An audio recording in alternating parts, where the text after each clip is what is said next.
It was on the toilet that King Asmongold first heard about the roaming band of thieves in his kingdom. He spent most of his time in the bathroom, as it was the only place in the kingdom he could scrapbook in peace. King Esfand of Ironforge knew Asmongold wasn't pooping as much as it appeared.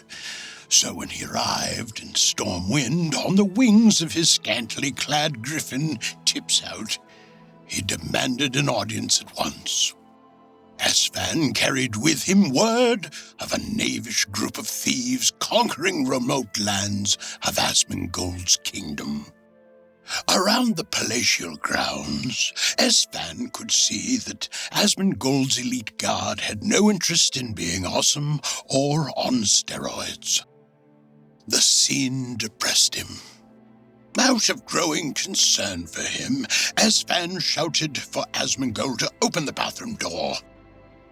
Getting no answer, he threw his indestructible king's hammer at the bathroom door. His hammer shattered to pieces. Devastated by the loss of a priceless family heirloom, Esfand looked for someone to put to death. It was sheer coincidence. A tall and beautiful man was standing nearby, holding a new magical hammer. Esfand put the man to death and took his hammer, naming his new heirloom Mjolnir. Esfand smashed the door down with his new hammer. When he entered to see Asmongold sitting on the toilet with a pair of scissors, Esfand set down Mjolnir and hugged him. Esfand could see a half-finished scrapbook filled with pictures of Asmongold taking poops. Esfand was offended with the quality of his scrapbooking skills, so while hugging Asmongold, he took a poop in the top part of the royal toilet without anyone noticing. After their disgusting embrace, King Esfand told Asmongold about the band of murderous thieves in the desert lands of Silithus. Asmongold was incredulous and asked his favorite mage, Bella, to investigate these thieves. Before she left, Esfand cautioned them both. The well-funded thieves were not the only dangers in the desert. Silithus was also home to giant aggressive insects who dug holes deep into the earth. These insects were in search of a rare commodity the Alliance called cosmic insect dust, but to the insects was known as heroin. Asmongold had not yet traveled as far as Silithus in his lifetime, so Esfand turned on the movie Starship Troopers to demonstrate the dangers of the insects. Asmongold remarked on the big brain energy of Neil Patrick Harris. Esfand nodded in quiet approval while taking another poop in the top part of Asmongold's royal toilet. When Bella teleported herself into the desert, she saw a night elf stronghold in the distance. Asmongold's imperial kingdom had not yet conquered the desert of Silithus, so the base's existence was quite mysterious. Crossing her eyes, virally, she snuck into the base unnoticed. Once inside, she knocked out a female night elf and dragged her behind a building. When the girl awoke, Bella punched her in the face, which built that bitch into a real chatty Cathy. After being softened up, the chatty Cathy told Bella she was just one of many thieves, conscripted by their leader, Nadeshot, and that Bella would be wise to join their ranks or face annihilation. Bella was not keen on betraying her good friend Asmongold, so the night elf girl appealed to Bella's family roots, telling her that she, just like Bella, was Filipina as fuck. Bella was overwhelmed by the girl's brain thoughts, so she changed her allegiances on the spot. When Asmongold didn't receive word from Bella, he grew concerned. He was forced to reach out to an investigator, but he knew it would be hard to find one he could trust. The king of the druids, Sodapoppin, was a discreet and experienced fixer, so Asmongold called for a favor. Unfortunately, Sodapoppin was busy sucking his own dick clean off of his body.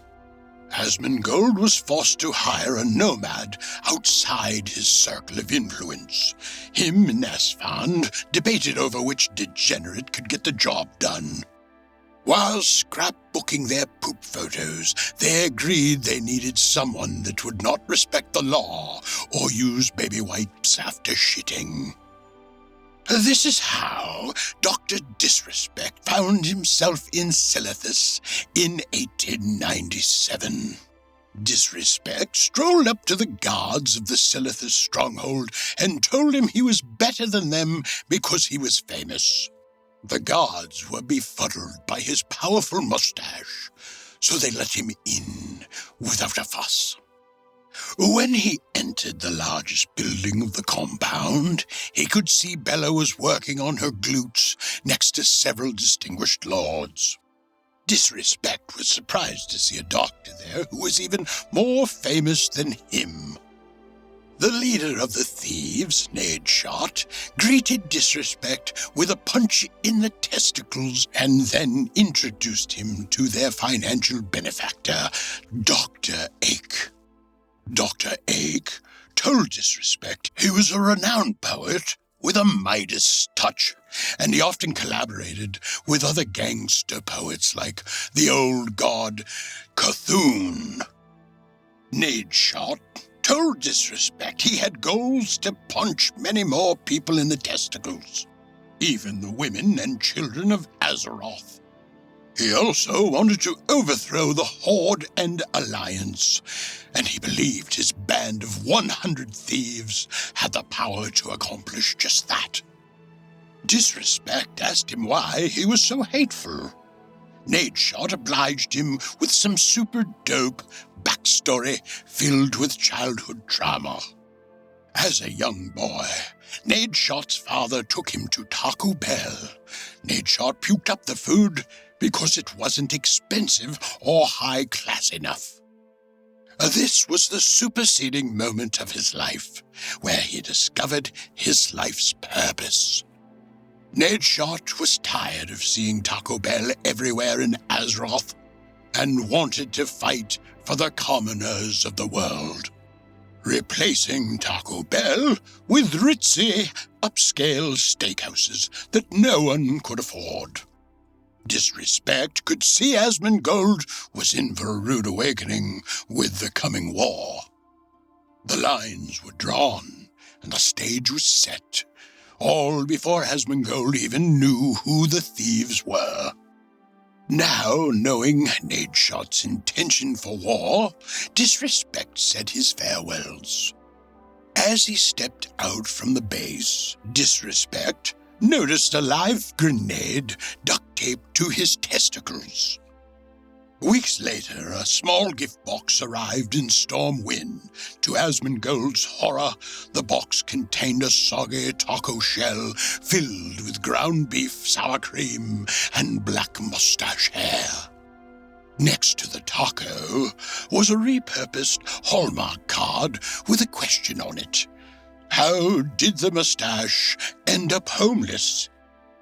He lost his job and had no shavings. Asmongold removed the sour cream and ate the taco. He was sad to lose his investigator, Dr. Disrespect, but it was the pun that forced him to declare war on the 100 Thieves clan. Esfand agreed that the pun was too big of a crime against humanity not to declare war on. Asmongold prepared by calling on his allies for aid. Most of his allies were busy, so when he reminded them that he was a king, they would claim that his requests for aid got lost in the mail. Asmongold started flying to each Alliance encampment, asking for their support face to face. Most of the people didn't answer the door when he arrived. After leaving one encampment on his world tour, Asmongold received handwritten letters from people that lived there. They apologized for missing him, telling Asmongold it's very rare they don't answer the door. Growing tired of their insolence, non-violent, pacifist King Asmongold firebombed Chilwyn Camp in Western Plaguelands. The land was razed, and it took years to recover. Many families were destroyed, but when word of his merciful destruction reached the rest of the Alliance, getting their loyalty was easy. The Alliance was ordered to gather in force at Menethil Harbor. Upon his arrival, Asmongold told his army that he was their boy Asmongold, and that they'd soon march for Silithus. When a soldier asked Asmongold about the logistics of supplying his army, he asked that soldier to be a man and stop crying like a little bitch. That soldier perished several days later in an unfortunate heat exhaustion accident. Asmongold called his plan to trek into the desert the Great Leap Forward. Many of his Chinese soldiers glowered at the name, but he did not notice their disapproval because he was being carried to Silithus in an air-conditioned cottage. When his army arrived in Tanaris, Asmongold considered stopping to resupply. He noticed that Gadget-san even had a 7-Eleven, but because his bed was so comfortable, he passed up the opportunity to stop. This decision killed thousands. As the soldiers marched through the desert of Tanaris with little or no water, Asmongold watched Starship Troopers on repeat from within his mobile cottage. Esfand of Ironforge flew around on his sensual griffin Tipsout. Tipsout liked to fly in style, so he wore Tom Ford suits or Victoria's Secret lingerie, depending on the weather. Sometimes, when Tipsout got tired of flying, he went inside the mobile cottage to watch movies with King Asmongold. Unfortunately, griffins are heavy, so when he landed on the platform of the mobile cottage, the weight of his sexual majesty killed the people trying to carry it underneath. Before reaching Ungoro Crater, Esfand took another large poop in the top part of the cottage's royal toilet. Ungoro Crater was a blissful respite for Asmongold's army.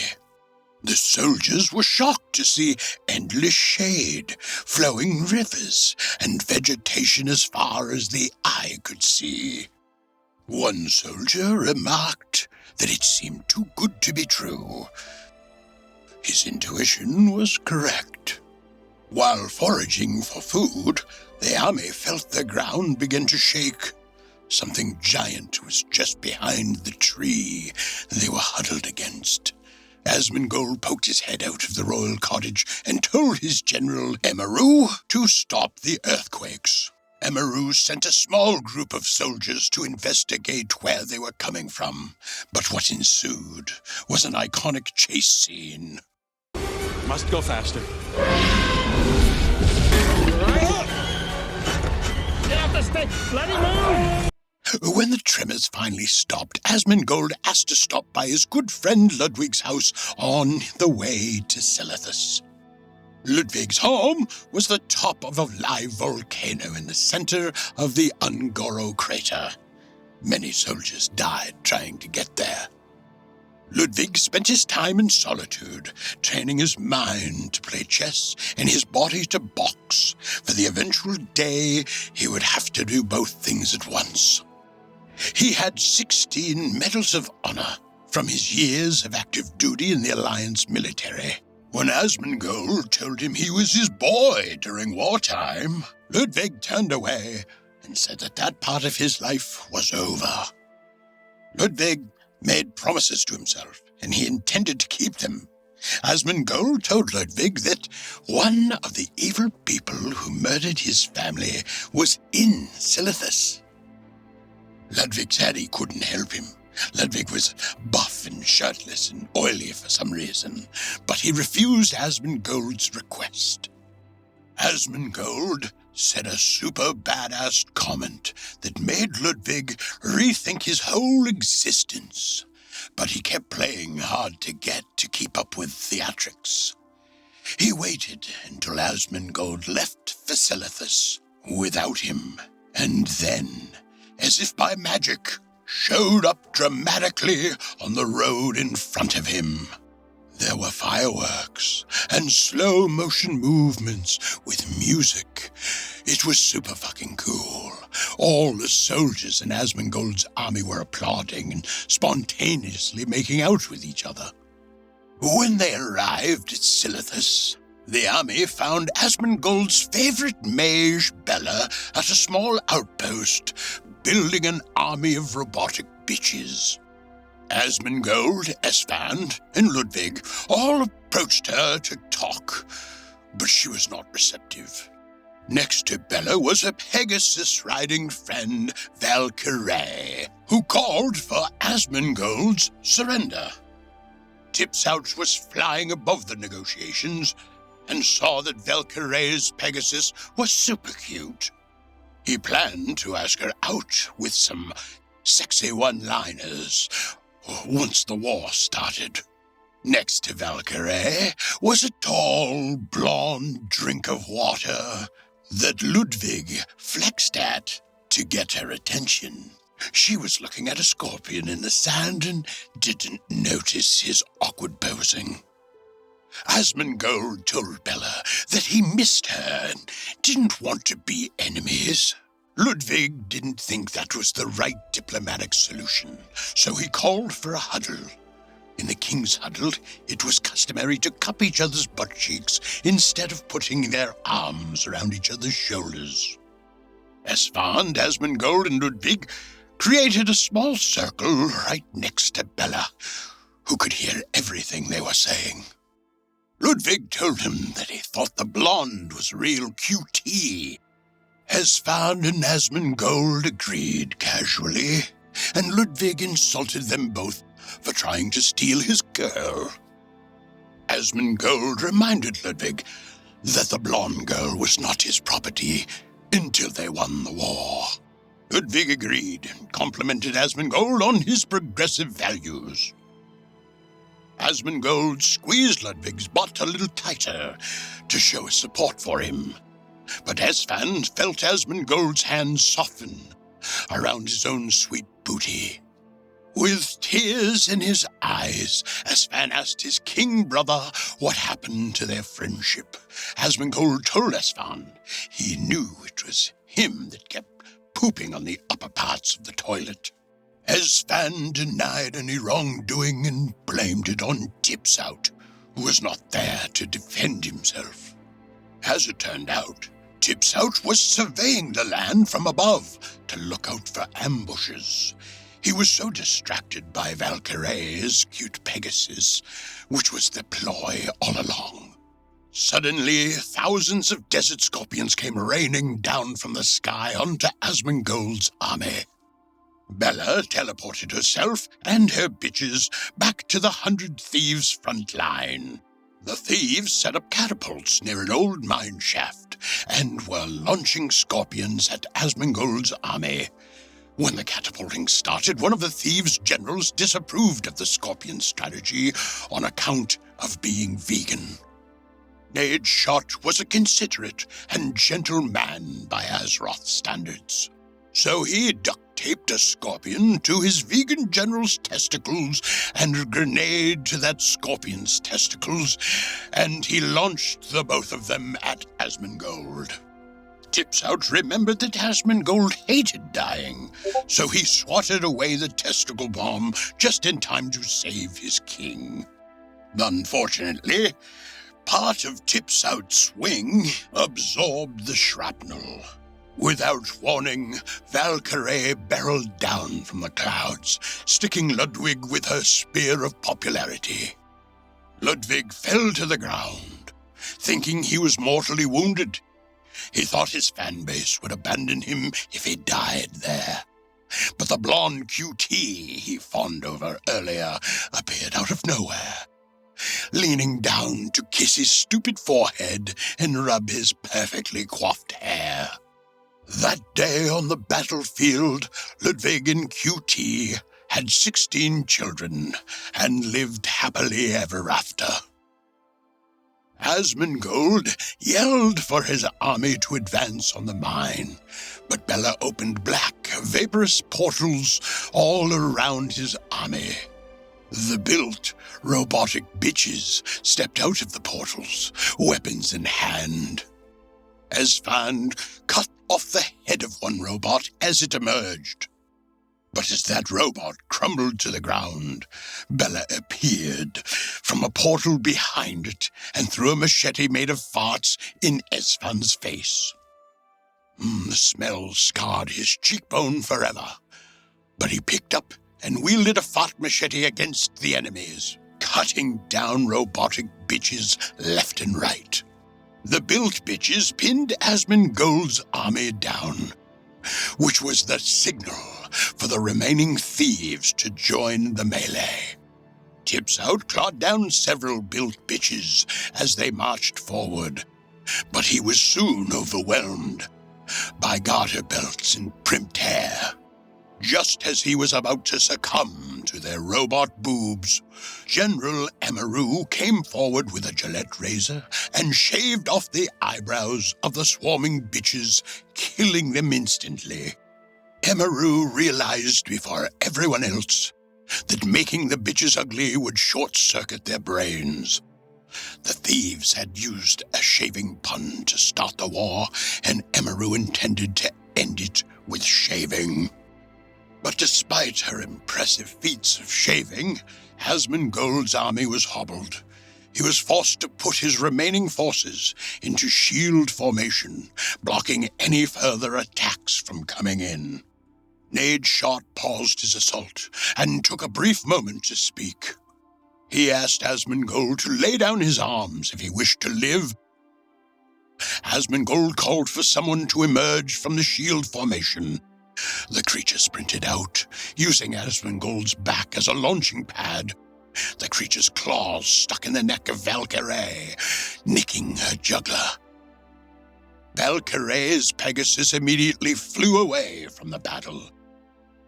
As they climbed the sky, Valkyrae's Pegasus pooped out a burning hot lumpia roll, which fell onto King Esfand's head. Asmongold blew a chef's kiss at Pegasus. Esfand was very upset. He knew it was karma for all the upper deckers he'd dropped in Asmongold's toilet, but he also knew that he couldn't let the delicious roll go to waste. There were starving people in Azeroth.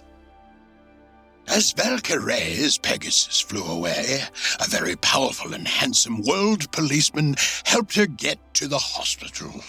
He could have easily stopped all the fighting and signed autographs, but instead just helped Valkyrae. Everyone was mad and jealous. Nadeshot was incensed by the OTK's deception. He called for Asmongold's head. Just as the thieves prepared to make their final blow, a golden retriever the size of a building galloped onto the battlefield. Half-eaten Starship Trooper insects dangled from his golden fur, and another was being mangled between his teeth. His energy was high and positive, and he wagged his tail excitedly at both armies. The dog leaned down toward Asmongold's shield formation, and Asmongold began petting him. Nadeshot sighed. He confessed the dog, Courage, was part of 100 Thieves. Nadeshot thought the insects would be enough of a distraction for the Golden Retriever energy. He admitted his intention was to keep Courage preoccupied long enough to destroy Asmongold, but now that Courage was here, the battle would be impossible to continue. Courage was too big and friendly for the warring armies to get anything done. so both sides put their weapons down. In the aftermath, the armies saw the courage massacred the insects out of curiosity, chewing and stepping on them playfully like they were toys. Asmongold and Nadeshot's armies collected all the heroin stockpiles the insects foraged. The two armies had a huge party. Bella and Asmongold reconciled, and she even asked him to be in a music video. Asmongold declined, but he gave her a Mountain Dew Baja Blast Freeze to show his support for her.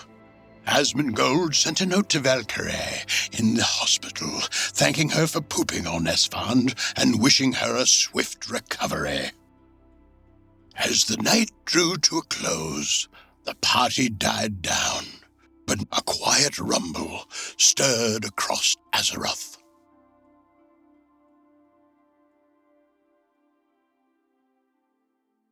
If you guys enjoyed that video, make sure to hit the subscribe button. It lets me know to keep making content like this. And as always, thank you for watching.